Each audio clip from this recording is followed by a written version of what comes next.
Man sharing, isn't the reality that just about every woman must deal with in the future?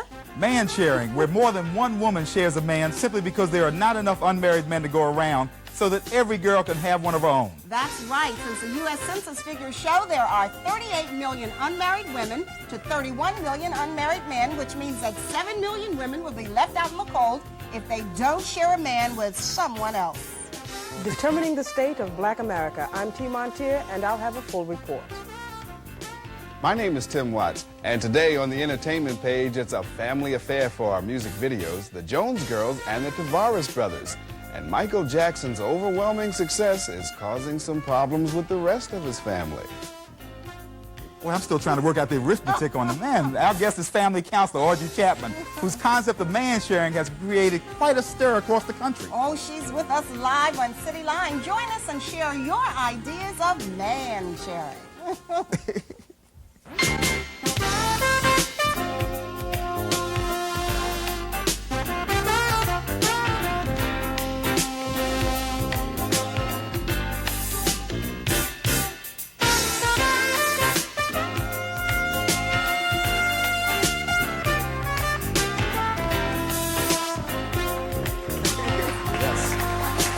Careful.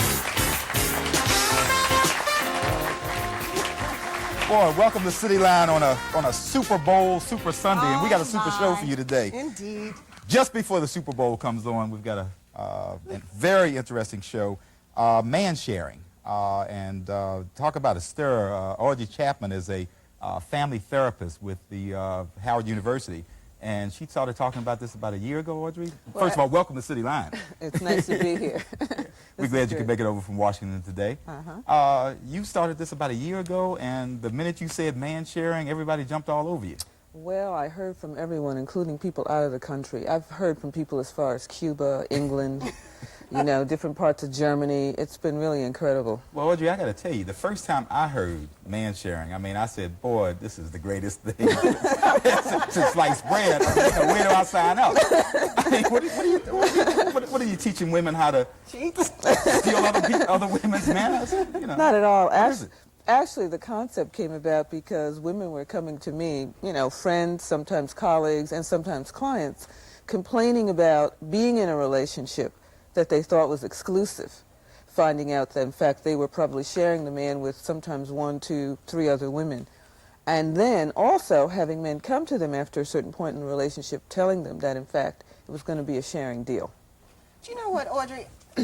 What's new about that? I remember as a child, and I'm sure it went on long before I was a child, of one man having 2 and 3 families within a neighborhood. So what's new about man sharing? That is very common. The only thing that's new about it is that women are saying, you know, I don't like it, and I want to do something about it. I want to negotiate.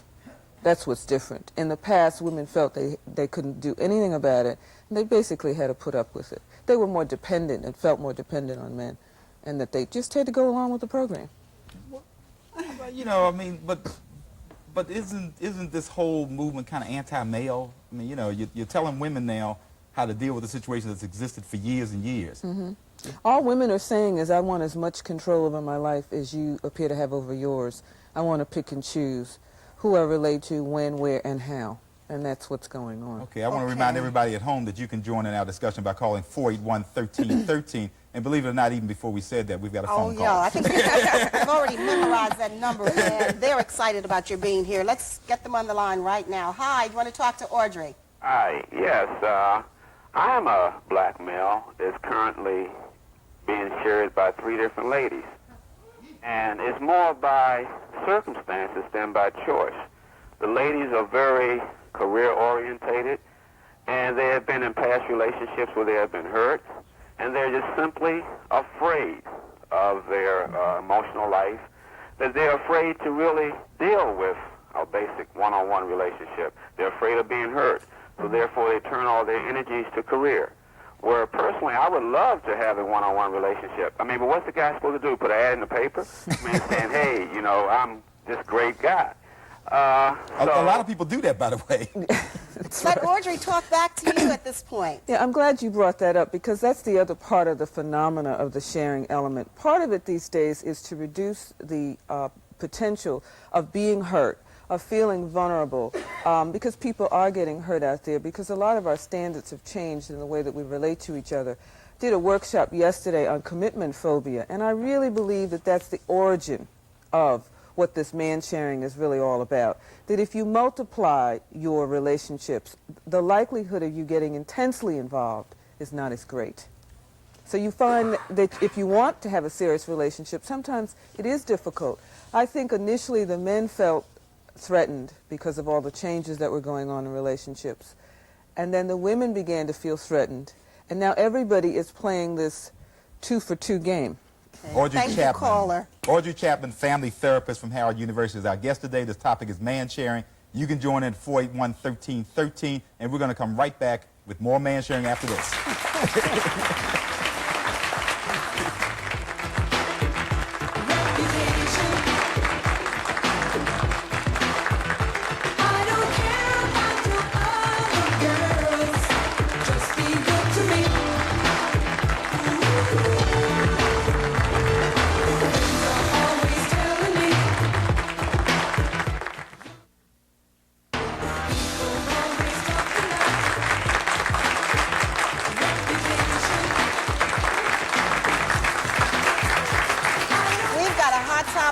There's no doubt about it. It's man sharing. We're talking with Audrey Chapman, family counselor at Howard University. And Dan said that if you want to talk with us, call us at 481-1313. But share your experiences, by the way, if you are indeed sharing your mate with someone. Audrey, Whether you know it or not. or suspect it, sure. Audrey, what's the bottom line of the seminars that you conduct across the country? You're not really teaching women how to cheat. I'm or teaching how them to go with married men, No. or how to steal each other's men, or are you? No, although they do come in all those categories. I'm actually teaching them how to cope with the pain that's associated with having to be in a multiple relationship, or the guilt. For women who choose to do it, and some decide, well, it's better to join them than to fight. They feel guilty about it because society hasn't changed that much. There's still the whole issue of women needing to appear anyway to be more chaste than men. And so the moment a woman advocates that she is sharing, then she has to deal with the backlash of how people feel about that, particularly other men. But it is a painful situation, isn't it, for a woman to share, knowingly, of course, sharing, because it's like odd man out. I can imagine at holidays and special occasions and so forth.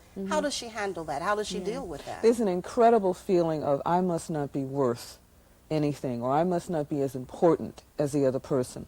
What's wrong with me? People tend to feel victimized, used, rejected, and they do become very, very, sometimes even dysfunctional around this whole issue. What do you tell them? I tell them that, first of all, they have to work very hard on self-love, self-respect, having some clear goals themselves about what it is that they want to bring into a relationship. That most of us think that we have to go these days and get something out of a relationship, and that's going to make our life better. But we're not talking anymore about what we could bring to a relationship, how we can give in a relationship. Everybody wants to take. Everybody wants to get something. And nobody wants to give because everybody's feeling afraid. If they give, they're going to be vulnerable. They're going to be, used. They're going to be dependent. We're all trying to play it safe out here. And everybody is feeling very, very dissatisfied as a result of it. Okay. I'm going to take another call. Hi, do you want to share an experience with us today? Hello. Hello. Do you want to share an experience with us? My experience is that I am sharing a married man. And to be truthful, I didn't know that he was married. Because when I first met him, he did not tell me. I have done several things to try to break the relationship. But he insists on the fact that he loves me. I know I do love him dearly, and I don't want anyone else, but just like the lady I had said, sharing the holidays. Okay, I get his birthday. He travels a lot. He sends for me. He flies me, wherever I want to go when he's there, and that's nice, but I don't know what else to do. I'm tired of it, even though I do love him, but he's threatened to bodily harm to me also, if I do leave him. I really don't know what to do. Yeah.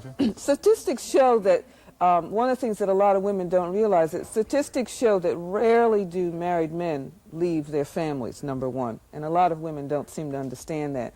So we make a full-time job out of trying to get the man to leave and come to be with us, and that's just not going to happen. And in fact, what happens is that you lose the few things that you could have that you could enjoy in the relationship because you spend so much energy trying to break up his relationship with his wife. I think you have to make a decision. I think that one of the things that I advocate is that life is a series of choices, and that if you chose to be in that relationship, even if you didn't know initially, at some point you found out, you remained in it. So you have to make some decisions about how you're going to be in that relationship so that you can get the max of what you need out of it, or you really need to work on ways to move out. Okay, thank you. Audrey, I think probably in the last couple of years, it's been very well reported about the large or the disproportionate number of women in Washington to men. Is this a Washington problem, or is this? I mean, you know, I don't feel it in Baltimore, I guess, as much as I feel it in Washington. Yeah. Washington has a lot of myths. I think it's a 7-to-1 myth, but there are a lot of men in Washington. Part of the problem I find as I go across the country, and I've been traveling for several months now, talking to women and men, and that is that no matter where you go, people are talking about shortage. On the West Coast, they say there are more gay men out there, or there are more men that are relating interracially, so we have less men. That's a good point. So the statistics male, female really don't mean a lot. They really don't. When you pull in to get There are all these other things, the variables that really play into the picture. And I also think another big variable, particularly in Washington, D.C., I find in New York City, is our selection process. It's not the kind of person. It's what that person is, what they can bring, what they drive, what type of house they live in, what kind of income they have, how they look. I mean, it's all those things that have to be, we're looking for copy-ready people. Instead of focusing on a what? human being that might have some shortcomings, that may have some things they have to get together, they may not be at a place in life that they can totally bring themselves to you, but that doesn't mean that they can't work on that and get there. But, you know, we don't want any of that anymore. We don't want to invest the time or the energy to make a relationship work. We want to just come to it and have it instantly fall into place. And everybody's looking for Mr. Right. Everybody's looking or Miss Right. for Mr. or Ms. Right, and that person just doesn't exist. Sometimes. Here's one. I don't know of a perfect person. We got a question from the audience. Yes, ma'am. My concern and question is, how is man sharing going to affect the black family unit? Well, as brought up earlier, man sharing is something that's gone on in the black family unit for a very long time. I think the difference is that these days it's happening on a wider scale. I think it could be very destructive to the black family unit if the black family unit doesn't decide to find a way to incorporate it so that it can look at it and look at the strengths that it might bring rather than at the negative aspects of it. There are some strengths in it. Just the mere fact that you've got more people who are involved, perhaps we could look at ways that we could pool on those resources a lot more. I think because we look at it as a very negative thing and there's a lot of deception that goes on, it makes for an awful lot of destructive behavior. Okay, Thank you for you. the question. We've got another caller from home. Hi, you're live on City Line. Hello, my name is Sandra. I'm 19 years old and I'm calling from the district. I'd like to say that I am sharing a man who's separated from his wife, and he also sees other women besides me.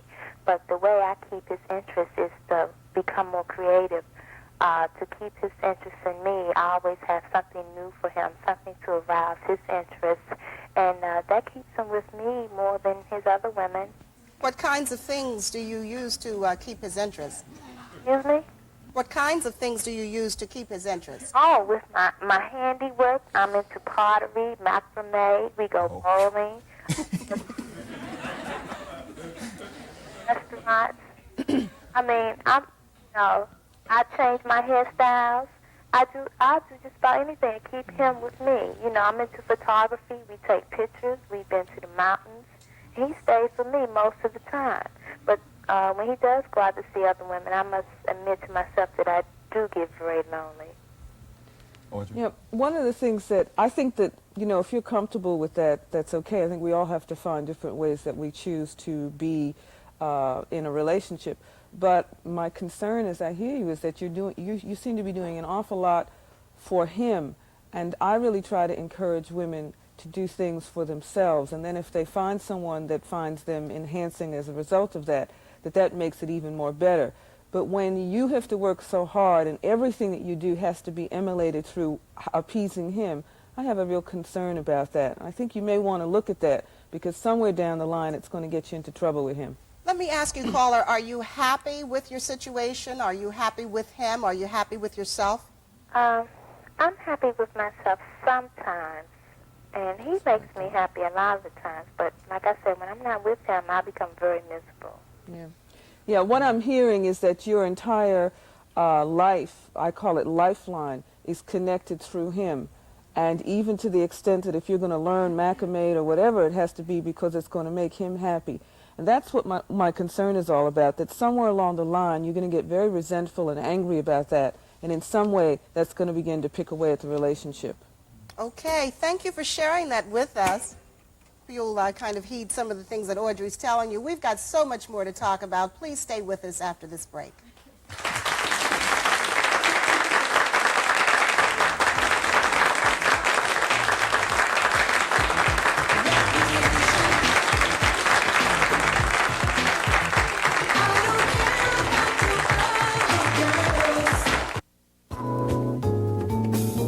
Now here's this week's community calendar. Good morning. I'm Phyllis Nelson, a member of the Baltimore Alumni Chapter of Delta Sigma Theta Sorority Incorporated. We are sponsoring our 71st Founders Day celebration on Sunday, January 29th at 1:30 p.m. at the Forum on Primrose Avenue. Our guest speaker will be Hortense Kennedy, the National President of Delta Sigma Theta Sorority. The proceeds will benefit local Baltimore charities. For ticket information, you may call 655-5663.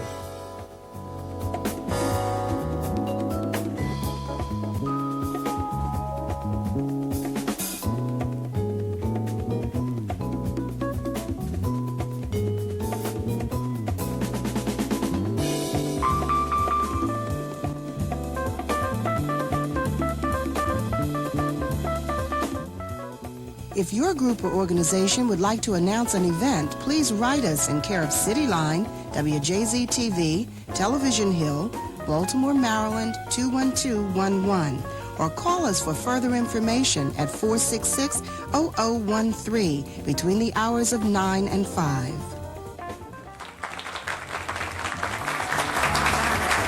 Okay. We're back on City Line, and our guest is Audrey Chapman, who's a family therapist at Howard University. And the subject is man sharing, and boy, it's a subject you can have a lot of fun with. But Audrey, I guess I just got to ask you, I mean, you're talking about sharing men, women sharing men. Mm-hmm. I mean, sexual partners? In some cases not. What I'm suggesting, I call it the a la carte method.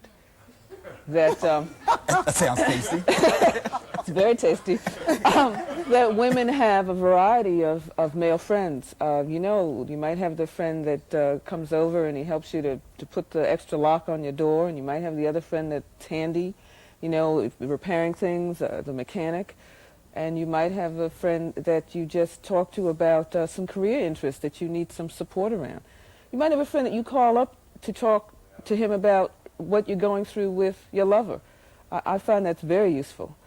You have a variety of friends, and you might have some that are sexual. Do women generally have that many guys that they call friends, the a la carte method, or are we a little bit more traditional? Well, I think women are beginning to do that. As I go around talking to them, I find a number of women that tell me they have some very good friends that they've never had sexual relationships with. Some of them are gay, by the way. A lot of women are finding that gay men make very good friends. Exactly. But they're also older men, in some cases younger men. Although they claim the younger men, it's much more difficult to keep the sexual aspect out of the way. But it is possible to have. You know, there are still women that say that the getting through the sexual part of it is the most difficult part. But I think we have to understand that you know, anytime you put man and woman together, their sexual issues are going to come up. You work with those, and you continue to work with them, and eventually you get some good friendships. Okay, we've got some good callers on our line. Hi, you're live on City Line. Yes, good morning. Good morning. I just wanted to make a comment. I wanted to really address it to one of the callers about, she said that she would do just about anything to break up that, you know, a relationship.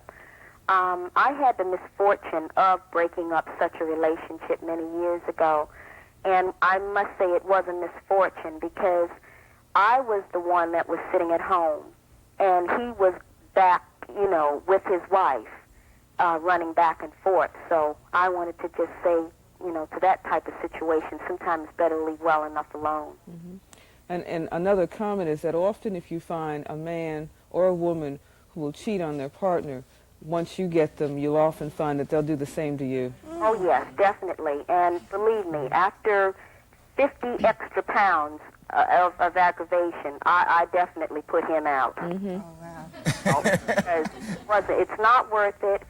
And I don't care what you say, it's better to just sometimes be by yourself and be, you know, aggravated than to have someone there aggravating you. All righty. Thank But you Audrey, so isn't much. that the crux of what you're saying? I mean, what you're saying is that women have to learn to do for themselves. Yeah. And deal with it realistically. That's right. The moment you believe that the only way that you can get any satisfaction out of life, any reinforcement, any good feelings about being loved from someone else, you really put yourself at the mercy of that other person. It has to start with you first. Okay, we've got a question from the audience. Yes, ma'am. Yes, Audrey, my question has to do with religion and marriage. It seems to me that I would wonder, as you traveled around and have spoken to people, if you found that this concept would affect the idea of marrying a person at all. Since you're going to share, is that going to affect the idea of people thinking in terms of marriage, since you know in the end maybe you'll be sharing anyway? Yeah. You know what's ironic? Well, there are two things. One is that people are sharing as a reaction to fear of rejection, because they will end up finding out that there's someone else in the picture. On the other hand, I still find people who are looking for that exclusive relationship because they want to marry. This is particularly the never marriage. I'm not finding that to be as much the case with the divorcees or with the widows. Those people who have experienced marriage don't seem to be quite as uptight about it. They want a partner, but they're not particularly looking for marriage. So it really depends on where you are in life. Some of it's very developmental. If you're 20, obviously marriage is much more important to you than if you're 55. So all of those things have to be considered. But if this concept is accepted and flourishes, it seems to me that in the end somehow marriage will be passé. I have no question in my mind that it'll ever be accepted. Women resent sharing, and I think men are beginning to find it very exhausting, and they're beginning to resent it also. Thank you for your comments. We're going to take another call from home. Hi, you're live on City Line. Hi, what's your comment or question? Hello, I would like to know, where does the moral issue of adultery come into the picture? I mean, do people recognize that anymore if people are going to be sharing their men? Yeah. One of the unfortunate things that we've been going through probably since the early 60s when we had the women's movement and then the sexual revolution is that for some reason values went kind of out the window. And I think people are not into looking at the fact that morals are a big issue here. On the other hand, I think they're beginning to experience it emotionally, and that's why everybody's in a lot of pain. I believe ultimately we will get back to relating more exclusively. But if we look historically, we've never done that on 100% basis. If we look in the Bible, there was Solomon and his 100 wives, and I can go on and on and on. And David and a few. So we've never had a time in history where there's always been this exclusive arrangement. Okay, thank you. And thank you. We've got a question from the audience. Yes, ma'am. Good evening. Ms. Chapman, I'd like to know, you have done a study on men sharing. What about men's response to women sharing, women having more than one man? Oh, men don't like it at all. They're very vocal about that. They have opinions about the kind of women that share all over the place. And if they find that that's going on in a relationship, they immediately break it up. So what are we talking about here then? We have a kind of a multi-level in our response to this thing. On the surface, it appears to be very in and it's hip and it's cool. But underneath it all, we're getting to some rather traditional values, aren't we? You see, what's going on is it depends on who decides who wants to share. When men decide they want to share, it's a given. And women are supposed to somehow find a way to deal with that. When women, on the other hand, want to share and advocate it, there's going to be a lot of backlash. There's a double standard. Audrey, one-on-one psychology, or philosophy, rather. I mean, that's a hasty generalization. Well, I mean, you can't say, I mean, you're saying essentially all women think this way, all men think this way. No, generally speaking, and you can always find somebody that doesn't fit into the category at all, that when women share, they find, even the ones that advocate they're doing it, that there's an awful lot of backlash that comes with it and an awful lot of guilt. I get letters every day on that. Please help me to cope with the guilt. I'm doing it. I feel miserable about it. Okay?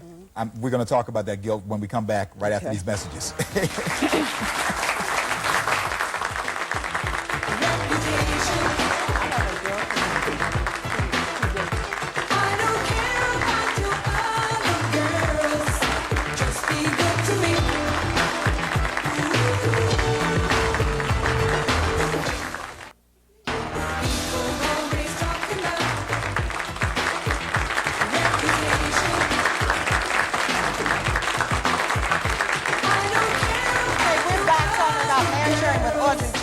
Audrey, I want to ask you a question. Would you ever share your man? Well, when I was married, I did, not knowingly. In fact, it's what broke up the marriage. How did you handle it when you found out? Oh, I was in a state of shock initially, and then went through the initial period of pain and mourning and feeling rejected. And then I went back to the drawing board and thought, you know, I just have to get this together. I have to start thinking about strategies for myself. And I began doing that. One of the things I think that makes a woman feel so desperately connected to men has to do with economics, and I worked very hard on that. And then I asked him to leave. Audrey, you made the decision to break off the relationship, to break off the marriage. But you're now counseling people on coping with it. Because I found that if I had had someone in those days to help me to learn how to cope with that, it probably would have been much easier. Now, monogamy. I mean, you know, we've heard allusions to monogamy. I mean, it's still a big deal. A lot of people still believe in it. But you're dealing with single people also, and so you know, you talked about the a la carte method, where women deal with different men for different types of relationships. How about other ways in which they might deal with it? Suppose somebody wants to be monogamous but doesn't want to make a commitment, a permanent commitment to something. Yeah, then they have to make it very clear to the party, and I don't mean initially very clear, but you know, I think we can tell when we meet someone whether that's going to be a person that we're more likely to get a monogamous relationship out of. I think the kind of men and women that we go after says a lot about whether we really want commitment or not. I think many of us find ourselves continuing in the same kind of pattern, and we don't want to acknowledge that we have something to do with it. Okay. Hi, do you want to talk to Audrey Chapman? Yes. Am I on? Yes, you are. Hi, Daniel. Hello. I'd like to direct my questions to the therapist, please. Yes. I have 3 gentlemen friends, and it's not all our cart because I'm not getting one set of roses, not nary trip over the seas with them. If I had a cart, I would go straight to Egypt. Okay. Okay. Did you have a question? You have a question? What's your point? I want to know, how can I get me some roses? You'll have to go out to the store and buy them yourself. I don't work. I can't buy them. Well, then maybe you need to think of some creative ways to find a way to make some funds and do that. Okay. Child. Thank you for your question.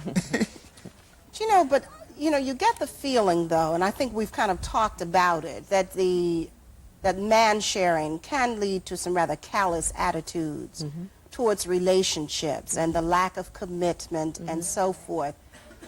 Isn't there the danger in that, when folk knowingly share? Well, neither side is pretty.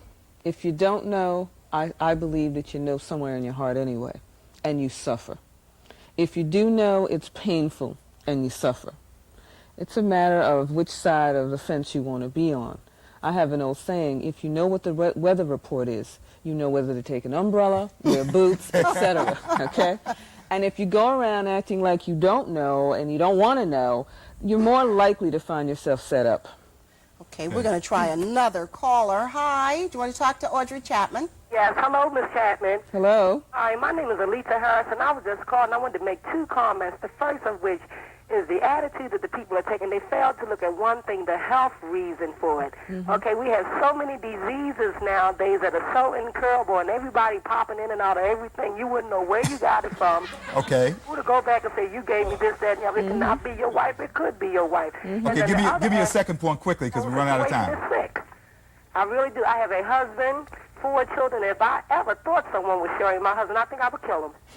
I really would. But I really think they need to take the positive outlook of help into this so they can stop, maybe if they stop going from person to person, they can cut down on the health-related diseases that we are getting throughout these so many marriages. Okay. That so many marriages have diseases and stuff like this. Thank you for your This is where comment. it's probably coming from. You're exactly right. That is a serious consideration. Audrey Chapman is a professional counselor at Howard University, and Audrey, you do workshops. Doing workshops on a variety of subjects, but one of the ones that will be coming up next month, February 15th, is mate sharing. We're inviting the men to come and join us. Well, this is mate sharing now. This is mate sharing. We have to take a when look. When and where, Audrey? We're out of time. At Howard University Counseling Service, February 15th, 6 p.m., and you can call Howard University Counseling Service for more information.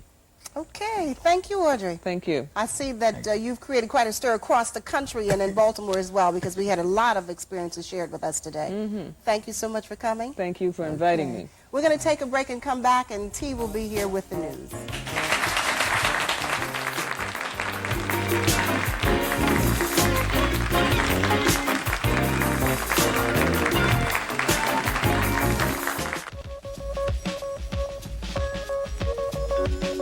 Good afternoon. Topping today's newscap, some good financial news to report for the presidential campaign of Reverend Jesse Jackson. Jackson has raised the necessary $400,000 needed in order to gain matching federal funds. He has already asked the Federal Elections Commission for the money. 6 of Jackson's 7 rivals for the Democratic presidential nomination have qualified for the funds. Jackson has named former Boston mayoral candidate Mel King and Dr. Alvin Poussant, a prominent psychiatrist, as co-chairman of his Massachusetts campaign for the state's March 14th primary. On another note, Pentagon spokesmen say the Reverend Jesse Jackson will not be billed any of the $113,746 cost of flying home with Navy Lieutenant Robert Goodman, whose release he negotiated from Syria. Pentagon officials say there are no plans at the Defense Department to bill Reverend Jackson, whose party totaled 33 of the 53 passengers flown in U.S. military planes from Damascus. Financial news is not so good at one of America's oldest predominantly black institutions of higher learning. Fisk University, 117 years old, is in dire need of funds for things like paying its gas and electric bills and keeping its heat on. Howard University President James E. Cheek has come to the school's aid. Cheek recently convened a meeting of black leaders from across the nation. The group expects to raise $5 million to rescue Fisk from financial collapse. The state of black America, as assessed by one organization last week, is not so good. We get a report from Patricia Sagan. The state of black America is nothing short of disastrous, according to the report issued today by the National Urban League. While white Americans celebrate a long overdue economic recovery and a falling unemployment rate, black America is buried in depression of crushing proportion. The plain, ugly fact is that there is no recovery for black Americans. The report decries what it sees as moves backwards in civil rights, but its chief complaint is the failure of the Reagan administration to help the poor reap the benefits of the current recovery. Black employment is 17.3%, 9 points higher than the nation's new average. Black teenage unemployment is 49%. And half of all black children live in households that fall below the poverty level. The head of the Urban League admits he would not have predicted such depressing statistics 3 years ago at the birth of the Reagan presidency. We didn't think anybody could mess up the country to that extent. But he has gained historical fame for his ability to do that. The solution, in part, he says, will come from Jesse Jackson's candidacy. It will mobilize huge numbers of potential voters to register. It will raise the issues most crucial to the black community. And he insists it will force the other candidates to deal with these issues. As he and many other black leaders are saying in 1984, whoever gets the black vote this year must earn it. This is Patricia Sagan in Washington. Baltimore attorney Anthony W. Robinson tops our list of Newscap newsmakers today. Robinson was recently named president of the newly formed Minority Business Enterprise Legal Defense and Education Fund. Initiated by Congressman Parent J. Mitchell, the privately financed organization will serve as the legal arm as well as lobbyist on behalf of minority business. Robinson will take leave from his law firm of Singleton, DeShiel and Robinson to assume his new post in Washington February the 1st. This coming Friday in Washington, D.C., members of a national sorority will unveil their program to deal with the plight of black single mothers. On the eve of their Founders Day, Delta Sigma Theta sorority will inaugurate a national program to assist the estimated 2 million black single mothers in the U.S. Leaders of Delta say they will be reaching out to all women's organizations in America to take action cooperatively on this important project. In international news, the United States and Grenada's new government have signed an agreement in which Washington will provide a $5 million grant to help the island revive its crippled economy. The money is part of a $15 million program announced last month by U.S. officials and is being supplied by the Agency for International Development. And finally, Angela Green, a very productive senior at Walbrook High School, is CityLine's Student of the Week.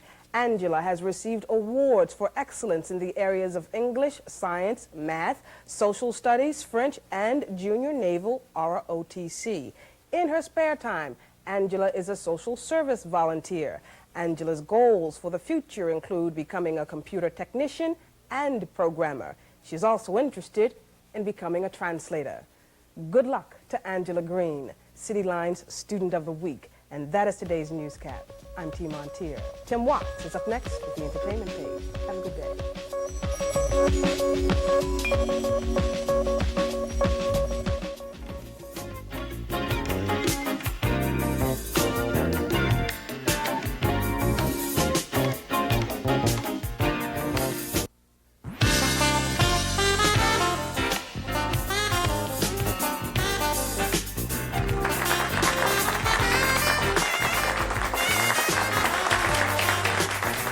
Tim Watts has a double mix today on the entertainment page of Jones Girls and Tavares.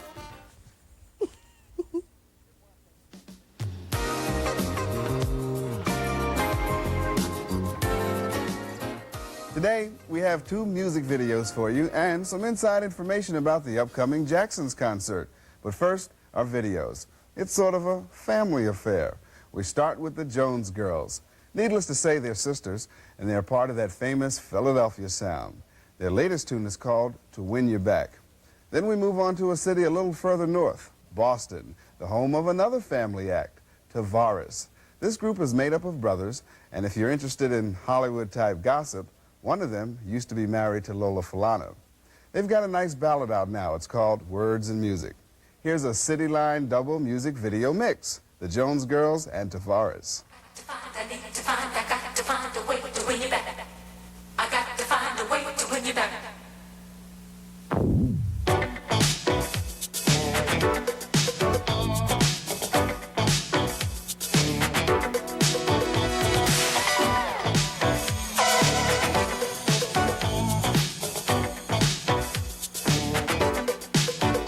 Well, she used to be my best friend until she laid her eyes on you, and I misread her intentions.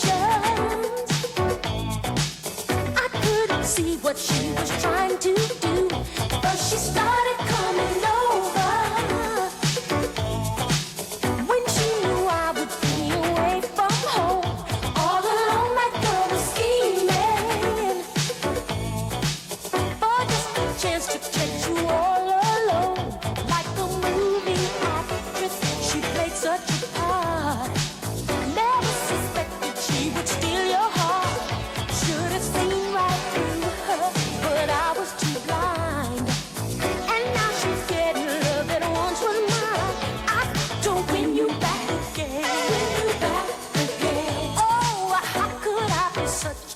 Ooh, I've got to win you back again. If it's the last thing that I ever do, here I sit with just your picture, because I didn't read between the lines. Thinking back, I can remember she used to tell me how you look so fine. All along that girl was dreaming how it would feel if she were in my shoes. Gave you kisses so enchanting. Now all her nights are being filled by you, using compliments and some well-tailored lies. Convinced you she could love you better than I won't be no statue like Miss Liberty. I can't stand by just watching helplessly. I've got to win you back again. Win you back again. Oh, how could I be such a fool? I've got to win you back again. 'Cause I can't face living without you. I've got to win you back. I'm gonna win you back. I've got to find a way to win you back. I've got to win you back again. I'm gonna win. I've got to win you back. I've got to win you back. Win you back again. Ooh, how could I be such a fool? I've got to win you back again. I'm gonna get you back. I've got to find a way to win you back. I've got to win you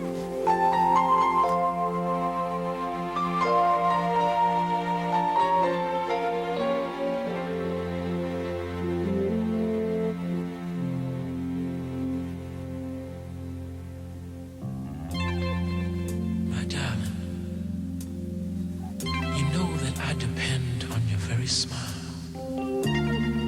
and my day would not begin without your precious kiss.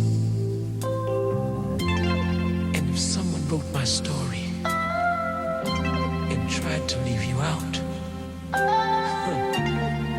the most important part they'd surely miss. Do you understand? I'm nothing without you. Girl, you're my heart, you're my soul, you're my life, it's true. You are the words, you are the music, you're the song that plays over and over again in my head. You are the words, you are the music, you're the tune that I dream of and sing every morning in bed. No, I can count the ways you've brought me happiness. You've shown me what no other love has shown. And oh, if I live forever, if I live a million years, this heart will still want you and you alone. Never ever doubt you are the only one. You're my world, you're my dreams, you're my morning sun. You are the words, you are the music, you are the music, you're the song that plays over and over again in my head. You are the words, you are the music, you're the tune that I dream of and sing every morning. Yes, it's true. I'll dedicate each passing day to you, now and forevermore. Your love is what I'm living for. Don't you understand?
That's the Tavares brothers with words and music. And before that, we saw the Jones Girls.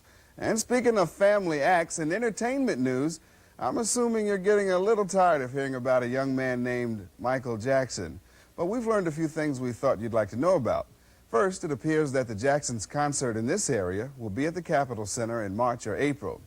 That's no surprise, but what is interesting is the rest of the Jackson brothers are reportedly getting a bit upset about Michael's overwhelming solo career. It's not that they don't wish him well, it's just that the Jacksons have an entire album on hold. The record company won't release it until they feel that it won't compete with Michael's Thriller LP. And at the rate that LP is going, the concert tour they're putting together now may be over before Thriller stops selling. So it looks like the songs that are on the unreleased LP won't be included in their concert. And that's what's making the other brothers mad. They don't want it to be the Michael Jackson show when they hit the stage. One thing's for sure, as far as I'm concerned, whether or not the Jacksons' new LP is released or not in time for the concert tour, when they get on stage, there'll be no doubt who's the star of the show. That's this week's entertainment page. My name is Tim Watts. See you next Sunday.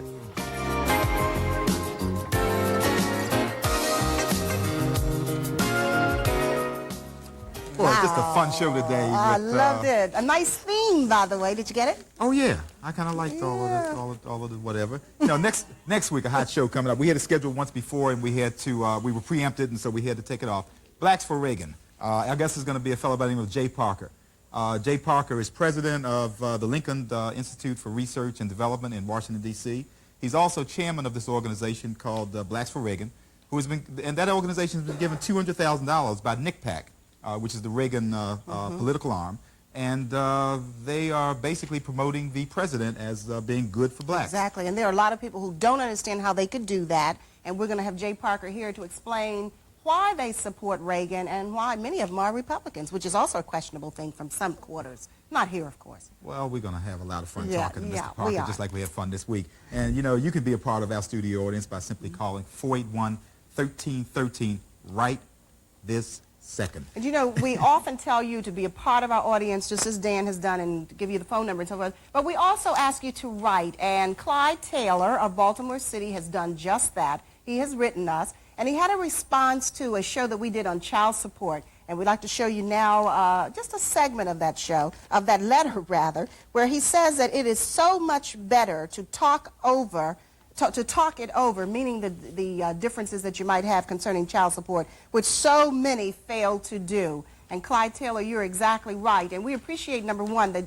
you're taking the time to write us. And in the letter, by the way, Clyde Taylor said that he has a child. He's separated from the mother, but he does support his own child, and he is for that 100%. And, you know, you can write City Line by simply sitting down and composing your thoughts for a couple of seconds, and write us at City Line, WJZ Television, Television Hill, Baltimore, Maryland, 21211. And believe it or not, with the Television Hill address, it'll get right to us. And to remind you, you can be in our audience for next week. That's right. Jay Parker, Blacks for Reagan, by calling 481-1313 right now. Quickly, today is Super Bowl Sunday, put me and on I'm the going to spot. ask Dan, who Don't are put you me on rooting the for? spot. Come on, I'm a Dan. Redskin fan. Redskins, by what margin? Well, I wasn't a Redskin fan last year. I'm a Redskin fan this year. Okay? So you're picking Redskins? I'm picking the Redskins. Oh, dear, I thought we were going to have a good wager going. I say Redskins by 7. By 7? I went out on the limb last year, won, and a lot of people said that I should have ribbed you a lot more than I did, but I was being very kind. But you beat me to death, right? That's this week's edition of City Line. I'm Dan Henson. Have a super Sunday. Yes, I'm Jackie Hall. Bye-bye. You don't want to take a margin? Huh? Why don't you take a margin? No margin. I love it.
living for. Don't you understand?